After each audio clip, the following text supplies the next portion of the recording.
గచ్చిబౌలి అంజయ్య నగర్లోని అక్రమ నిర్మాణాల కూల్చివేతలు కొనసాగుతున్నాయి. సైబరాబాద్ కమిషనరేట్ పరిధిలోని 3 జోన్లలోనూ అక్రమ నిర్మాణాలు హైడ్రా అధికారులు ఎన్ఫోర్స్మెంట్ బృందాలు కూల్చివేతలు చేపట్టాయి.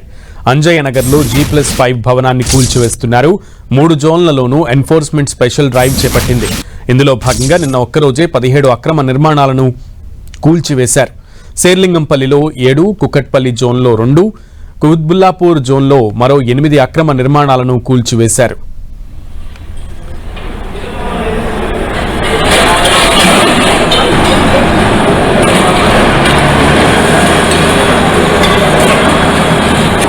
అంజయ్య నగర్లో కూల్చివేతలపై మరిన్ని వివరాలు మా ప్రతినిధి రాముడు అందిస్తారు. గచ్చిబౌలి అంజయ్య నగర్ దగ్గర ఉండేటువంటి అక్రమ నిర్మాణాలపైన అధికారులు కూల్చివేతల పర్వాన్ని కొనసాగిస్తున్నటువంటి పరిస్థితి ఉంది. ఇప్పటి వరకు గుర్తించినటువంటి అన్ని నిర్మాణాలను కూల్చాలని డిసైడ్ చేశారు. ఏవైతే అక్రమంగా ఉన్నాయో, ఏవైతే ప్రమాదకరంగా ఉన్నాయో వాటన్నింటినీ కూడా కూల్చివేస్తున్నారు. మొన్న ఘటన జరిగినటువంటి ప్రాంతంలో దాదాపు ఇప్పటికీ 5వ నిర్మాణాన్ని కూల్చివేత పనులు ప్రారంభించారు. మనం చూడొచ్చు, ఆ నిర్మాణాన్ని పూర్తి స్థాయిలో కూలుస్తున్నారు. ఇప్పుడు ఏదైతే అక్కడ మిషన్ ఉందో ఆ మిషన్ ప్రాంతంలోనే ఉండేటువంటి భారీ బిల్డింగ్ అది కూలిపోయి పక్కన ఉండేటువంటి భవనం పైన పడిపోయింది. ఆ భవనం అంతా కూడా పాడైపోయినటువంటి పరిస్థితి. ఈ నేపథ్యంలో ఇవి కూడా మనం చూస్తున్నాం 5 అంతస్తులు లేదా పైన పెంట్ హౌస్, కొన్నేమో 6 అంతస్తులు పైన పెంట్ హౌస్ ఉండేటువంటి పరిస్థితి ఉంది. వాటన్నింటినీ కూడా కూల్చివేసేటువంటి ప్రయత్నం చేస్తున్నారు అధికారులు. అందుకోసం అధునాతన యంత్రాలను తీసుకొచ్చి అవన్నిటిని కూడా కూల్చివేస్తున్నారు. మనం చూడొచ్చు, భారీగా నిర్మించారు. అదేవిధంగా ఇక్కడ నాలా ఉంది, దాంతోపాటు ఎట్లాంటి సెట్ బ్యాక్లు కూడా పాటించలేదు. కాబట్టి వాటన్నింటినీ నిర్మాణాలను అన్నింటినీ కూల్చివేస్తున్నారు. అంతేకాకుండా కూల్చివేస్తున్నటువంటి సందర్భంలో ఈ భారీ భవనాలకు ముప్పు రాకుండా ఉండేందుకోసం అందులో ఉండేటువంటి ఫ్యామిలీస్ని అన్నింటినీ కూడా షిఫ్ట్ చేశారు. వాళ్ళు దాదాపు 3-4 రోజులుగా బయట హోటళ్లలో ఉంటున్నారు. ఆ హోటళ్లలో ఉండేటువంటి వల్ల కొంత ఇబ్బంది పడుతున్నామని స్థానికులు చెప్తున్నారు. सब बोलिए, आप पूरा लोगों को आपको बाहर रखे हुआ कैसा है सर?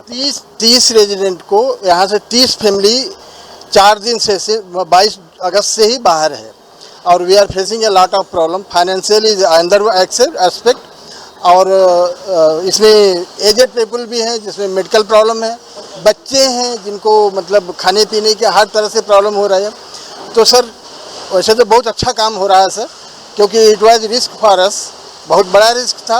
हाइड्रा की तरफ से बहुत बढ़िया काम किया गया सर. बट अभी जो हमारे ब्लॉक बी है, स्टर्लिंग व्हाइट फील्ड का ब्लॉक बी, उसके 30 परिवार जो है बाहर है. एडिशनल बिल्डिंग को अभी रिमूव कर दिया गया है. तो हमारा यही रिक्वेस्ट है कि सर अथॉरिटी आए, देख के हम लोगों को अलाउ करे. हम लोग बहुत ज़्यादा प्रॉब्लम फेस कर रहे हैं अभी. आप CMC लोगों को नहीं तो हाइड्रा लोगों को क्या रिक्वेस्ट कर रहे हैं?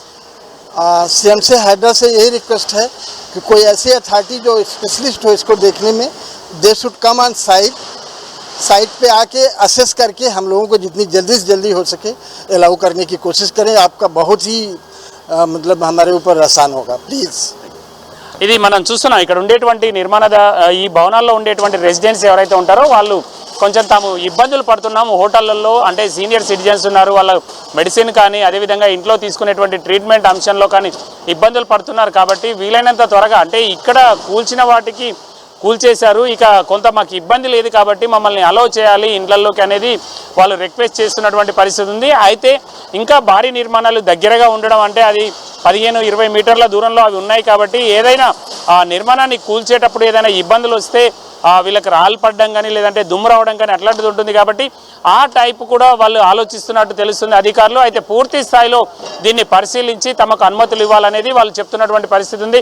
మనం చూస్తున్నాం 4వ ఫ్లోరు 5వ ఫ్లోర్లో ఉండేటువంటి నిర్మాణాలను పూర్తిగా అందులో ఉండేటువంటి సామగ్రిని ఏది కూడా తీసుకోకుండా వాళ్ళనన్నింటినీ ఖాళీ చేయించారు. అవి ప్రమాదకరంగా ఉన్నాయి కాబట్టి ఇబ్బందికర పరిస్థితులు వచ్చేటువంటి అవకాశం ఉంది అనేది ప్రధానంగా హైడ్రా అదేవిధంగా CMCకి సంబంధించినటువంటి టౌన్ ప్లానింగ్ అధికారులు భావించారు. మనం చూడొచ్చు ధనంజయ్, మనం చూస్తున్నటువంటి ఈ బ్లూ కలర్ బిల్డింగ్ కానీ అదేవిధంగా దాని పక్కన ఇటాచి ఏదైతే రెడ్ కలర్లో ఇటాచి ఆగి ఉందో అక్కడ ఒక బిల్డింగ్, ఆ 2 బిల్డింగ్లను నిన్న మొన్న కూల్చారు. ఈ రోజు మాత్రం ఆ 3 బిల్డింగ్లను కూల్చేటువంటి అవకాశం ఉంది. 2 బిల్డింగ్లను అయితే పూర్తి స్థాయిలో అంటే ఇక్కడ ఉండేటువంటి భవనాన్ని కూలుస్తున్నారు. అదేవిధంగా అటు సైడ్ ఉండేటువంటి భవనాన్ని కూడా కొంత కూలుస్తూ ఎక్కడ అవకాశం ఉన్నప్పుడు అక్కడ కూల్చేందుకోసం ఎంత మిషన్ ఏ విధంగా తిరిగేందుకోసం అవకాశం ఉంటే ఆ మిషన్ ద్వారా అక్కడ ఉండేటువంటి నిర్మాణాలను అన్నింటినీ కూడా పూర్తి స్థాయిలో తొలగించేటువంటి అవకాశం ఉంది. దాంతోపాటు ఈ పక్కన ఉండేటువంటి ఈ పెద్ద నిర్మాణం మనం చూడొచ్చు, ఇది కూడా G+5, అదేవిధంగా పైన కూడా పెంట్ హౌస్ ఉండేటువంటి అవకాశం ఉంది. ప్రతి చోట అవకాశం ఉంటే పెంట్ హౌస్ను పైన నిర్మించడం, అదేవిధంగా వాటిని హాస్టల్స్కు లేదా ఇతర ప్రైవేట్ వాటికి యూజ్ చేయడమే లక్ష్యంగా, వాళ్లకు డబ్బులు ఎక్కువగా రావడమే లక్ష్యంగా ఈ నిర్మాణాలు చేసినట్లుగా అధికారులు ఆరోపిస్తున్నారు. దీనివల్ల ప్రమాదాలు జరిగేటువంటి అవకాశం ఉంది. పక్కన ఉండేటువంటి నిర్మాణదారులు అంటే ఇక్కడ ఉండేటువంటి నివాసితులు ఎవరైతే ఉన్నారో వాళ్ళకి ఇబ్బంది జరుగుతుంది. కాబట్టి వాటన్నింటినీ కూడా క్లియర్ చేయడమే లక్ష్యంగా ఇక్కడ ఉండేటువంటి అన్నింటినీ కూడా తొలగిస్తామని హైడ్రా అధికారులు చెప్తున్నారు. వీటితో పాటు అనేక ప్రాంతాల్లో అక్రమంగా జరుగుతున్నటువంటి నిర్మాణాలను మాత్రం పూర్తి స్థాయిలో హైడ్రా అదేవిధంగా సైబరాబాద్ మున్సిపల్ కార్పొరేషన్కు సంబంధించినటువంటి అధికారులు కూల్చివేతలు చేస్తున్నారు. ఈ కూల్చివేతలు మరొక 2-3 రోజులు కూడా కొనసాగేటువంటి అవకాశం అయితే మనకు కనబడుతుంది. కెమెరా పర్సన్ ధనుంజయ్తో రాము 10 టీవీ, హైదరాబాద్.